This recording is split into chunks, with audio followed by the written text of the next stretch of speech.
네, 찬양대 그 가사처럼 우리도 동감하기 때문에 박수를 보낸 줄 믿습니다.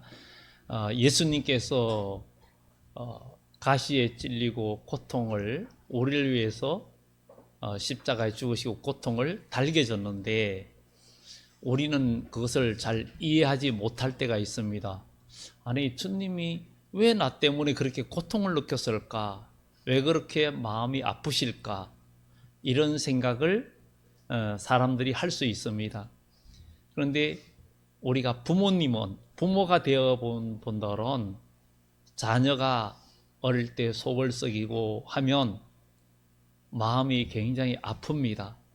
또 자녀가 어디 아프거나 다치거나 할 때도 굉장히 마음 아파합니다.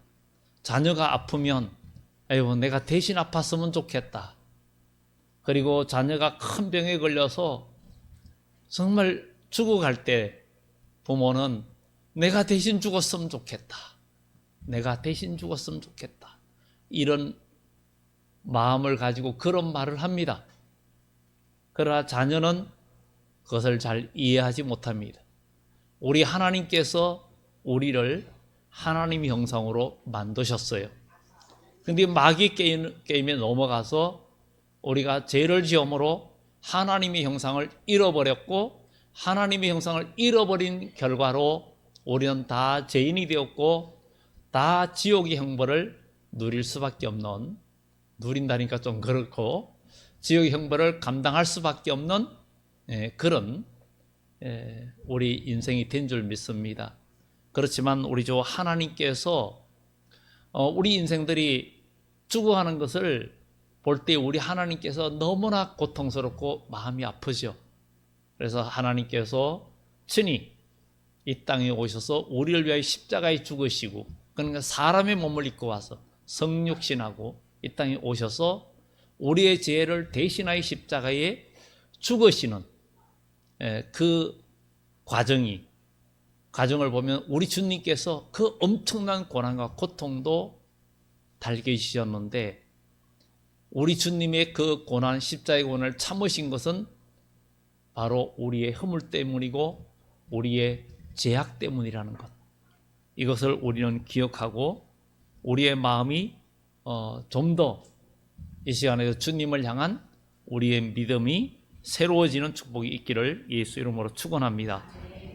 우리 예수님이 예루살렘 성에 입성한 날이 종려주일인데 우리 주님께서 예루살렘 성에 입성한 것은 그 의미가 예루살렘 단지 성에 들어왔다는 그 의미가 아니라 그 이상의 의미가 우리에게 있다는 거예요. 2000년 전에 예수님은 나귀를 타고 예루살렘 성에 입성을 하셨습니다. 사람들은 겉옷을 깔고 종려가지를 흔들며 환호했어요. 이 사건이 우리가 성경 속에 기록으로 그냥 머물지 말고 오늘 이 시간 우리 각자의 인생이 또 우리의 여러분의 마음도 견고한 성이에요. 하나님의 말씀은 견고한 성을 깨트리는 하나님의 능력이라고 그랬어요. 여러분 마음속에 다 성이 있어요. 아무도 허물지 못하는 그 생각의 성이 있고 습관과 그 모든 것으로 단련된 고난과 역경을 통해서 아니면 제약된 삶으로 아니면 인간의 어떤 모든 환경에 의해서 여러분 마음에 만들어진 성이 있습니다. 그런데 그 성 안에는 좋은 것도 있겠지만 진정한 행복과 복은 없는 것입니다. 오늘 주님께서 예루살렘 성에 입성하셨는데 우리의 각자 인생에 영혼이라는 그 성 문 앞에 우리 주님께서 오셔서 서 계시면서 여러분 마음에 들어오기를 원하시는 거예요. 여러분의 인생에 우리 주님이 들어오시면, 여러분의 마음의 성에 우리 주님이 들어오시면 우리는 분명히 새로운 변화와 하나님의 역사와 축복이 있다는 것, 이것을 우리가 경험하고 체험하는 우리 인생이 되어져야 될 줄 믿습니다. 그러면 우리가 먼저 첫 번째로 주님을 내 인생의 삶과 주님은 내 인생의 삶과 마음의 성에 들어오기를 원하십니다. 주님이 우리 마음속에 들어오시기를 원하세요. 그럼 어떻게 우리가 주님을 우리의 마음의 성에 내 인생에 들어오게 할 수 있고 들어오실 수 있느냐? 우리 주님은 그냥 들어오지 않습니다. 여러분 요한계시록 3장에 볼때마다 내가 문 밖에 서서 두드리노니 하는 성화를 보면 문 밖에는 손잡이가 없어요. 손잡이가 없어. 그 손잡이가 없어가지고 이 손잡이가 없으면 열질 못해요. 그래서 안에서 열어주게 돼 있는 거예요. 몇 달 전에 저희 집에 화장실에 문이 고장이 났는데 이게 이거는 안에서 열고 나오질 못하는 거예요. 밖에서는 열리는데. 그렇게 그래가지고, 그거를, 땄어요. 안에서 전화가 와가지고 열어달라고. 화장실에 갇힌 거예요. 그래가지고, 따고 열고는 그 손잡이가 고장이 났기 때문에, 빼가지고 교체를 했어요. 이게 안에서 못 여는 거예요. 그런데 우리 주님께서 우리 마음에 들어오시는 그 문은 우리 인생의 그것도 밖에서는 열 수가 없어요. 여러분 사람과의 사귐도 그래요. 사람과의 사귐도 여러분들이 마음문을 열어야 서로 사귐이 됩니다. 사람들이 서로 처음 만났을 때 한 번 만나고 퇴짜 놓는 건 별로 좋지 않아요. 왜냐하면 사람은 처음 만날 때는 별거 아닌데 만나면 만날수록 고기도 씹어야 맛이 있다고 사람도 자꾸 뭔가 사귀어보고 겪어볼 때 진짜 진국이 있고 좋은 사람이 있고 겪으면 겪을수록 나의 에너지를 빨아먹기만 하고 나를 힘들게 하는 사람도 있어요. 내 에너지를 탈진시키는 사람이 있고 서로 에너지를 공급해주는 사람이 있어요. 그래서 에너지를 빼는 사람은 사귀다 보면 지쳐서 쓰러집니다. 그런데 서로가 에너지를 공급해주는 그런 사람은 서로 만나면 힘이 되고 위로가 됩니다. 우리 주님은 우리 인생에 무한한 에너지를 공급하시는 우리 주님이십니다. 그분께서 여러분 문 밖에 마음의 문 밖에 서서 두드리시는 거예요. 우리는 오늘 종려주일에 예수님께서 예루살렘 성에 평소에도 들어가셨어요. 그런데 이날은 특별한 날이었어요.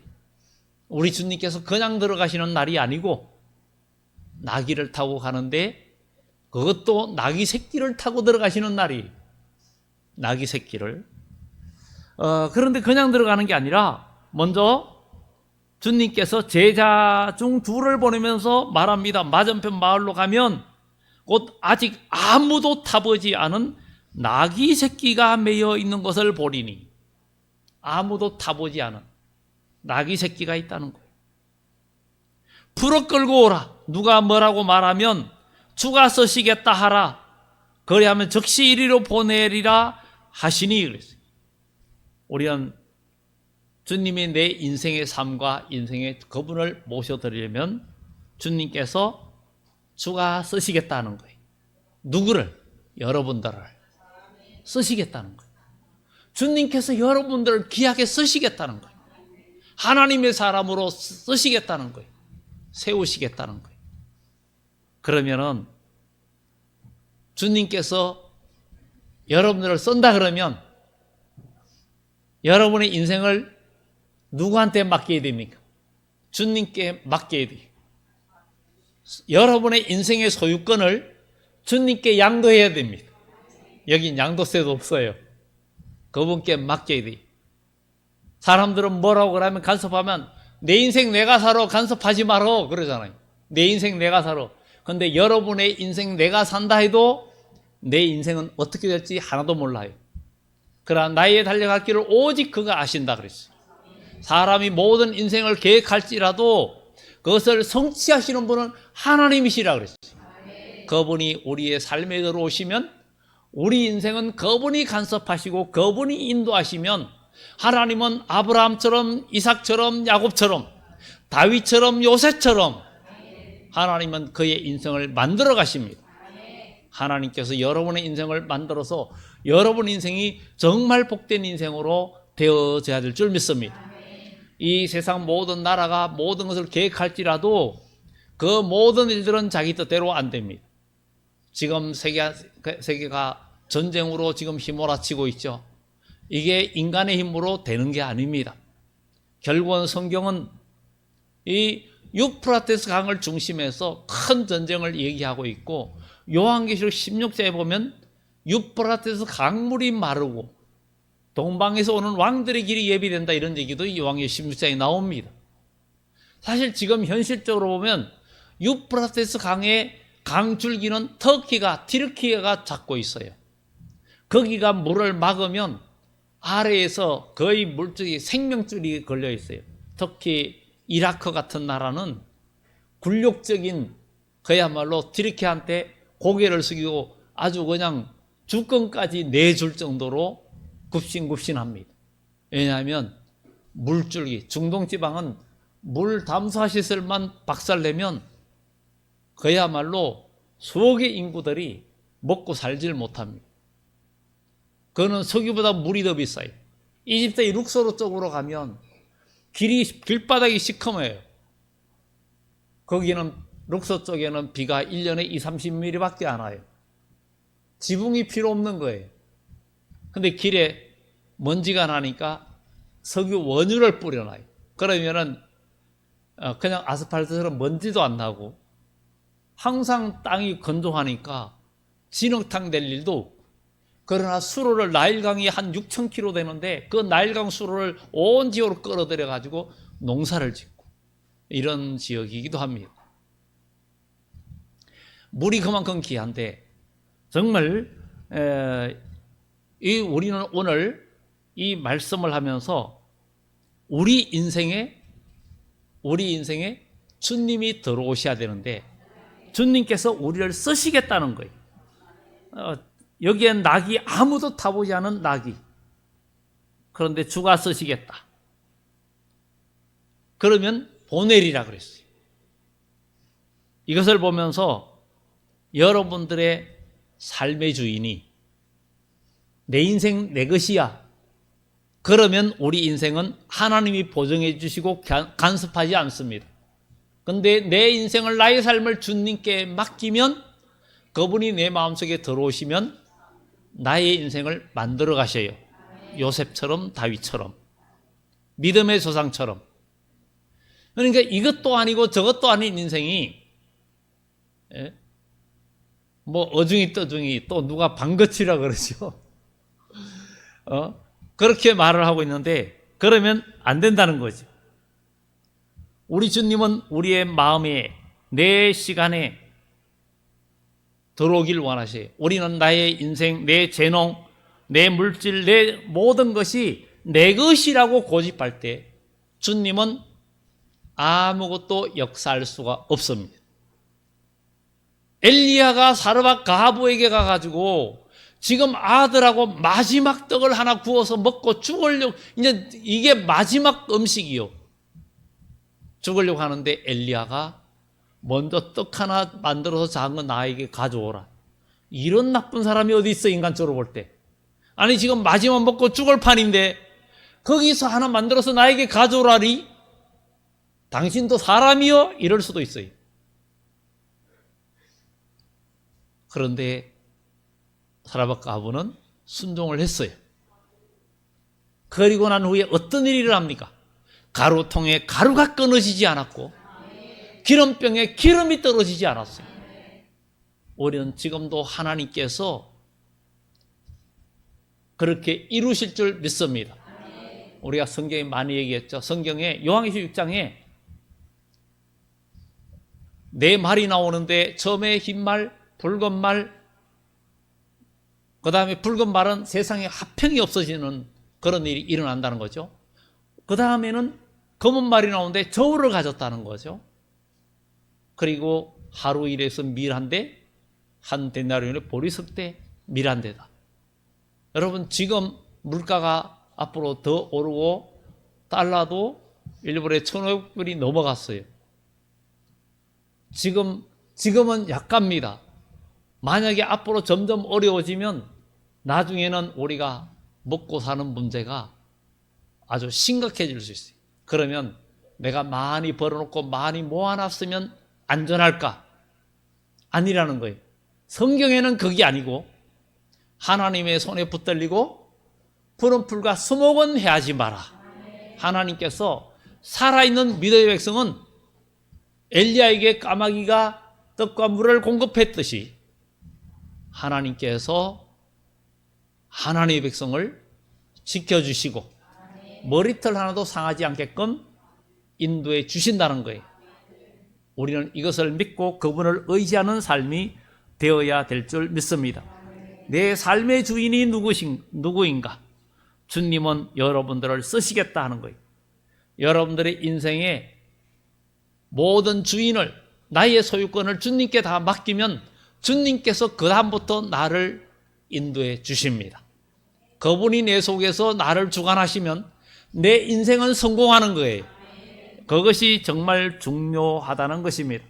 가서 아직 아무도 타보지 않은 새끼를 끌고 오라. 누가 뭐라고 하면 주가 쓰시겠다라. 아주 중요한 거예요. 우리 하나님은 준비된 것을 사용하십니다. 여러분, 하나님은 준비된 그릇을 사용하십니다. 그러니까 우리는 모든 걸 준비하는 삶이 돼야 돼요. 목적 없는 삶은 의미가 없습니다. 우리는 매일매일 그냥 시간만 때우는 삶이 아니라 목적이 이끄는 삶이 돼야 되고, 그 목적이, 나의 목적은 오직 예수, 그분 안에서 우리 인생을 끌어가는 그런 축복이 나타나야 될 줄 믿습니다. 우리는 우리의 삶도 어쩌면 묶여있는 나귀와 같아요. 평범하고 드러나지 않고 뭔가 쓰임받지 못하는 것처럼 보일 수 있습니다. 아무도 타보지 않았고 아무도 간섭하지도 않고 그야말로 묶여있는 인생 같아 이거지요. 그런데 주님이 쓰시겠다. 풀으라는 거죠. 풀으라는 거죠. 그래서 그러나 우리 주님이 들어오시면 이야기는 달라집니다. 주님께서 내 인생에 들어오시면, 내 마음에 들어오시면 문을 열어라. 그리하면 내가 그로 더불어 먹고 그는 나와 더불어 먹으리라 그랬어요. 주님이 내 인생에 들어오면 여러분의 인생이 잔치하는 인생이 됩니다. 이게 진정한 복입니다. 이것을 알기까지 사람들이 굉장히 너무나 많은 시행착오를 겪고 그러는데, 주님을 믿는 것은 단순합니다. 어려운 것이 없습니다. 사람이 마음으로 믿어 의에 이르고 입으로 시인하여 구원에 이르느니라. 그러니 우리는 주님을 내 마음속에 모셔야 됩니다. 그리고 주님은 순종을 통해서 우리의 삶에 들어오십니다. 순종을 통해서. 예수님의 예루살렘 입성은 순종을 통해서 이루어졌습니다. 가봐라. 갔어요. 나귀가 있는 걸 보았어요. 풀어라. 그냥 풀었어요. 왜 풀느냐? 모르니까 주가 쓰시겠다. 그러니까 보내는 거예요. 주님의 말씀에는 그냥 이유가 필요 없는 거예요. 그냥 순종하는 거예요. 베드로에게 깊은 곳에 가서 그물을 던져라. 이유가 없어요. 그냥 말씀에 순종하여 그물을 던지겠습니다. 잡혔어요. 물을 갖다가 항아리에 6항아리에 채워라. 아무 말 안 하고 채웠어요. 포도주가 모자란데 갔다가 연회장에서 가서 주어라. 갖다 주었어요. 그 순간 물이 변하여 포도주 되는 역사가 나타났습니다. 하나님의 역사는 바로 순종입니다. 하나님은 순종을 통해서 역사하시고 이루어 주십니다. 이것이 중요한 영적 원리입니다. 하나님은 언제든지 순종을 통해서 역사하십니다. 너희가 즐겨 순종하면 땅의 아름다운 소산을 먹을 것이요 거절하여 배반하면 칼에 삼키리라. 이렇게 성경은 말합니다. 사무엘이 사울에게도 순종이 제사보다 낫고 천천의 수영보다 낫다는 것을 모르십니까? 이렇게 이야기합니다. 우리는 주의 말씀에 순종하면 역사가 일어나는 줄 믿습니다. 주님은 우리 마음속에 들어오시기를 원하시는 거예요. 정말 중요합니다. 우리는 이런 생각을 합니다. 주님께서 여러분들을 부르실 때, 뭔가 일을 맡길 때, 나는 지금 바쁘고 내 인생이 이렇고 나는 몸이 아프고 아니면 나는 뭐 아무것도 없는데 나는 경제적으로 그런데 나는 몸은 약한데 하필 왜 나를 쓰려고 합니까? 나를 왜 시킵니까? 나 말고도 사람 많은데. 그게 아니에요. 여러분, 세상에 좋은 직장은 있으면 서로 거기 가려고 나를 스펙을 쌓고 여러 가지 하잖아요.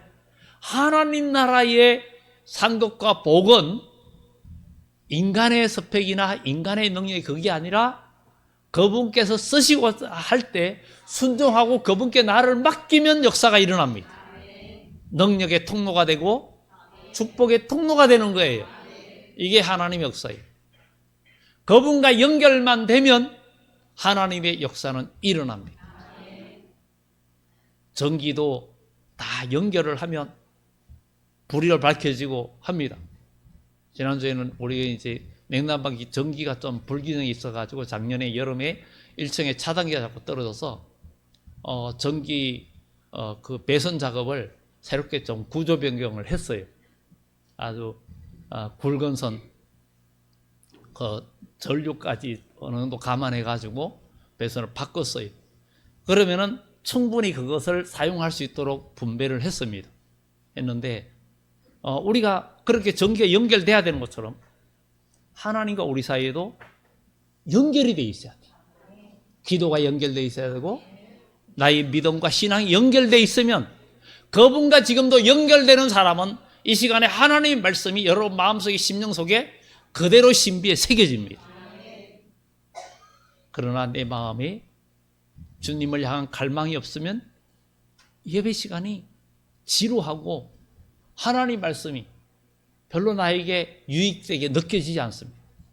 병원에 가는데 여러분의 아픈 부분 그 병원의 의사를 만났을 때는 의사의 말 한마디에 귀를 쫑긋 귀를 기울입니다.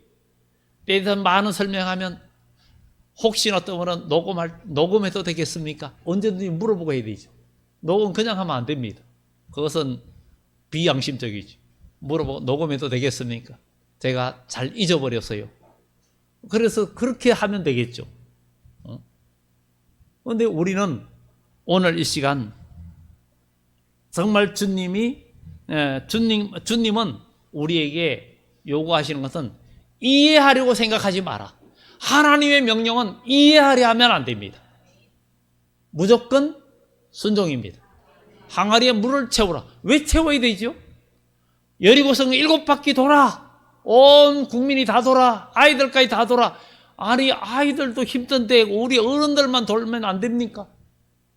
하나님의 역사 없습니다. 하나님의 명령은 그냥 순종입니다. 이유가 없습니다. 군대에서 군이 상관이 명령하면 그냥 복종입니다. 내가 이해되면 나는 이해돼야 해. 그거는 세상 사람이고 육의 사람이고 하나님의 명령은 내가 이해가 되지 않아도 하나님은 그 이해되지 않는 것을 이해가 되는 그 역사는 하나님의 기적이에요. 기적이에요. 오병의 기적도 보리떡 5개 물고기 2마리 뿐인데 남자만 5,000명 여인들 아이들까지 하면 적어도 15,000명 20,000명 될 텐데 다 종기 50명씩 100명씩 모여 앉아라. 주님께서 축사하시고 기도하시고 자 떼어줘라. 근데 그때부터 그것이 많아지기 시작했고 온 무리가 배불리 먹고도 12광주리가 남았네. 세상 사람들 얘기는 저거 무슨 얘기야? 저 거짓말이야. 그런데 그 역사적인 사건이 거짓말이라고 기록된 기록의 책이 역사에 없습니다. 단지 안 믿을 뿐이지. 예수님의 부활 사건과 오병의 기적 사건과 가나의 혼인잔치 사건들이 기록되어 있는데 그때 사람들이 만약에 이게 가짜였다면 그게 가짜였다라고 그것을 서술한 책들이 전혀 없습니다. 단지 안 믿는 것뿐이죠. 여러분 믿어지시기를 예수 이름으로 축원합니다.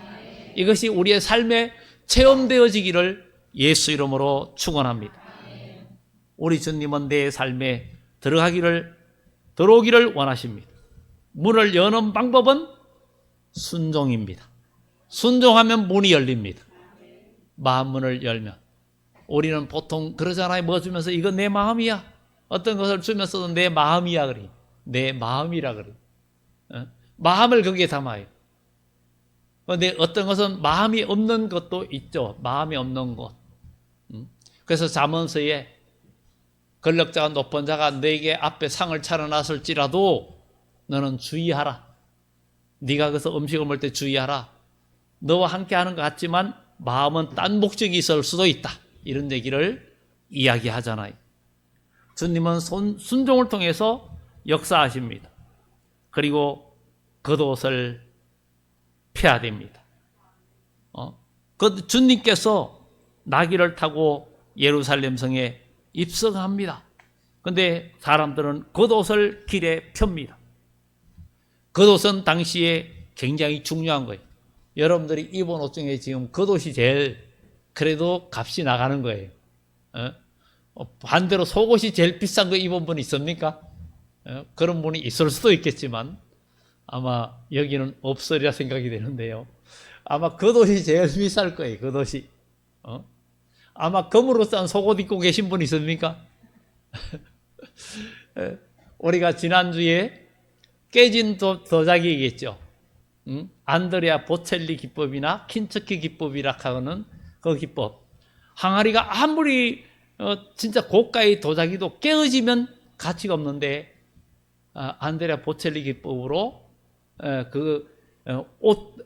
옷에다가 금가루를 섞어가지고 부착을 해가지고 매끈하게 하면 아주 고상하고 가치 있어가지고 원래 깨지기 전보다도 가치가 훨씬 비싸고 그 깨진 틈 사이로 비쳐나는 그 금빛이 너무 귀하고 그런 것처럼 우리가 깨어지고 인생이 고통당하고 인생이 많이 깨어지고 고통당하고 무너진 인생이라도 주님께서 내 상처를 싸매시고 주님께서 내 마음에 아픈 것을 다 싸매시면 가장 귀한 도자기가 되고 가장 값비싼 인생이 되고 유익한 인생이 된다는 것.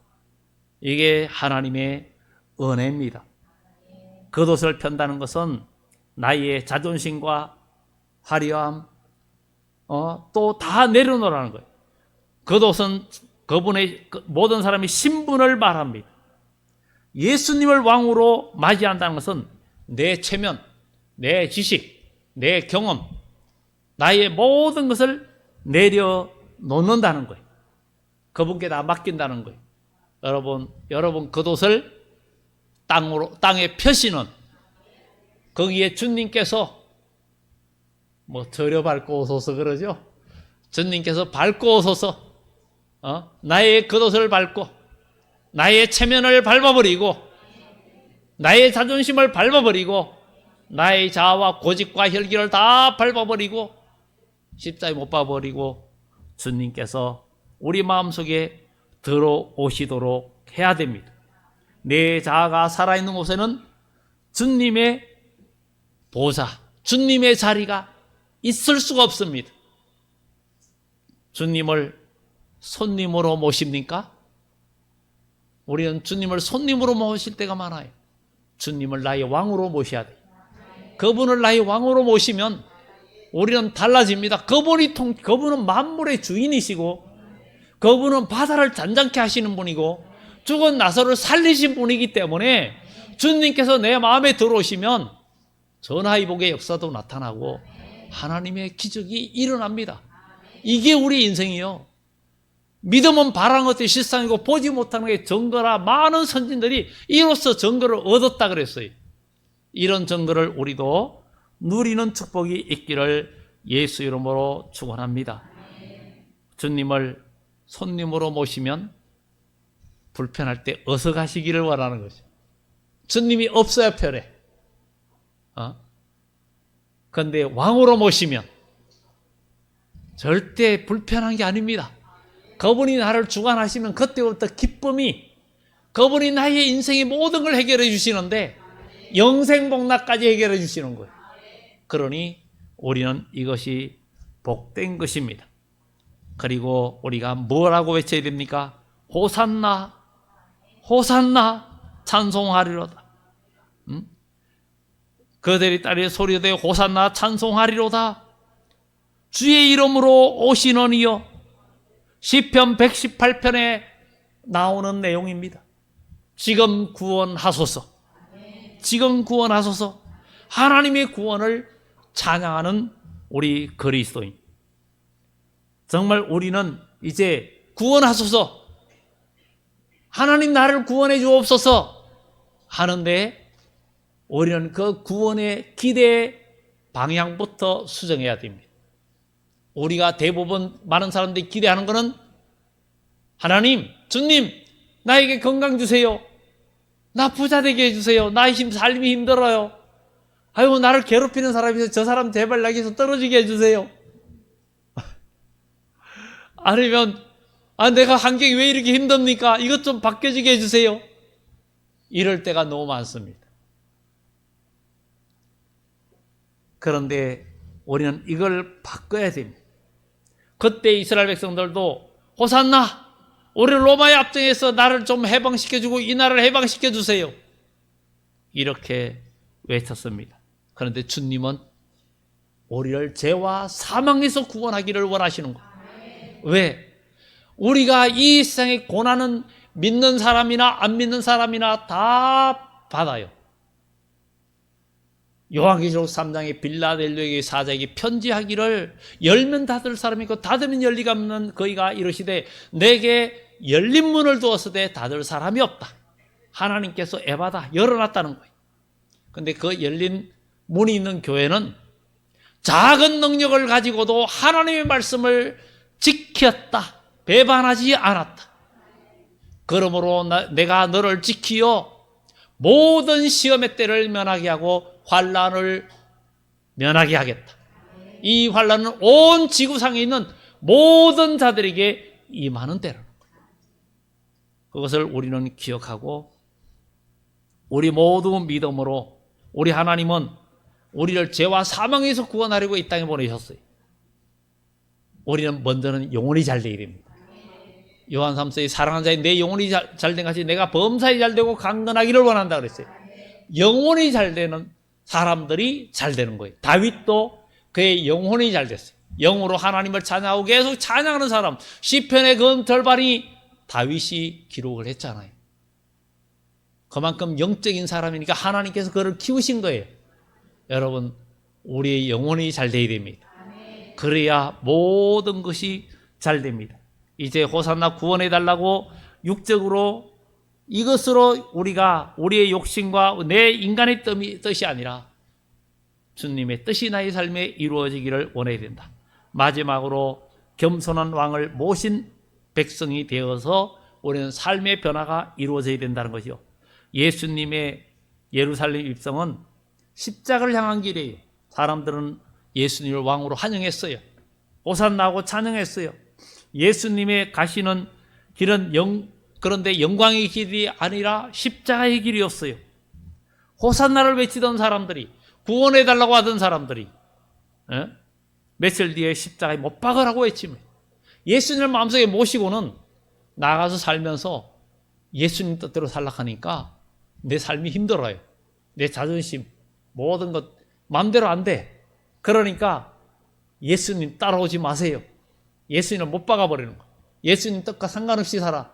그러면 주님을 못 박아버리는 거예요. 못 박아라, 못 박아라. 그것이 그때의 유대인들의 외침의 소리가 아니라 암묵적으로 우리가 예수님을 지금도 못 박고 있는 거예요. 그래서 우리 주님이 이 세상에 다시 올 때 요한계시록 1장에 말하죠.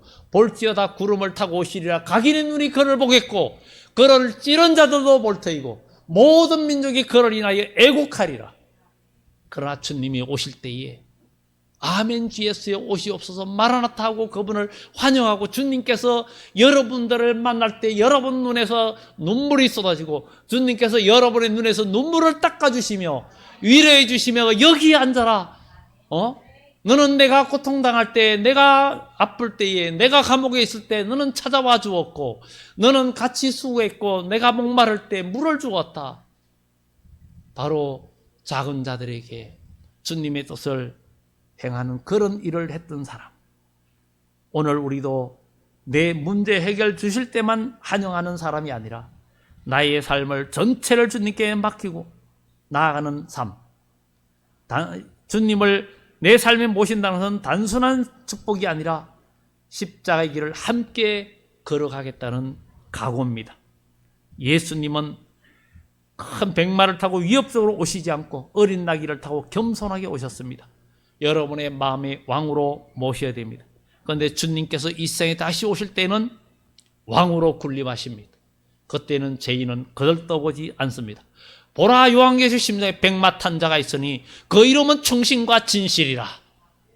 주님, 다시 오시는 주님은 심판의 주님으로 오시기 때문에 어린 나귀를 타고 오는 게 아니라 백마 타고 오십니다. 심판의 주님으로 오십니다. 이제 그분을 마음의 왕으로 모신 분은 어떤 풍파에도 흔들리지 않습니다. 그분이 내 삶의 통치권을 쥐고 계시기 때문입니다. 오늘 우리의 삶을 주님께 맡기는 인생 되기를 예수 이름으로 축원합니다. 기도합니다. 좋으신